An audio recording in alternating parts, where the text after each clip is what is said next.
Yo, what up? Today I saw something crazy. I was out on my usual walk in the dark wood, having my patrol, trying to see what's up. There's been some strange happenings lately. Hooded figures, goblin activity, so on and so forth. You've heard me mention it before, I think. Anyway, I heard these sweet synthesizer tones, and being a bit of a music nerd, a bit of a synth nerd myself.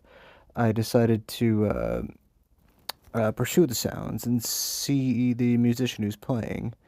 Um, these tunes carried surprisingly far. I'd have to say I was doing a light jog, like well into the forest. The sun was starting to set by the time I got to the source of the sound, and the source of the sound was a giant amplifier.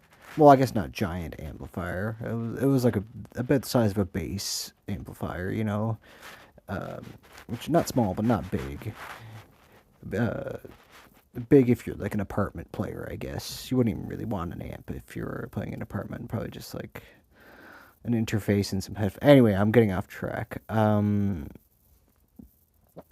plugged into this amplifier was a beautiful vintage Yamaha keytar. Um, they're hard to get your hands on these days, so that was pretty cool to see.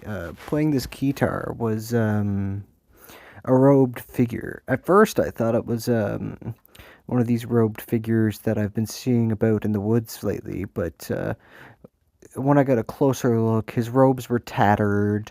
Um, and well, more importantly, he was just straight up a skeleton. And as far as I could tell, the other guys I've seen are definitely not just straight up skeletons.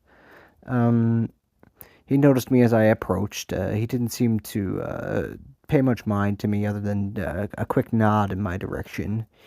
Um, so I popped down a squat on a log nearby and gave a listen to his music. And when I tell you this dude can shred, this dude could shred. He was playing some sweet, sweet heavy metal sounds on his synthesizer and just going crazy, lighting the woods up with fiery music.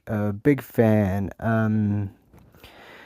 He said his name was the Evil Imp, and he flashed those devil horns. So that's pretty cool. I hope to see more guys like this.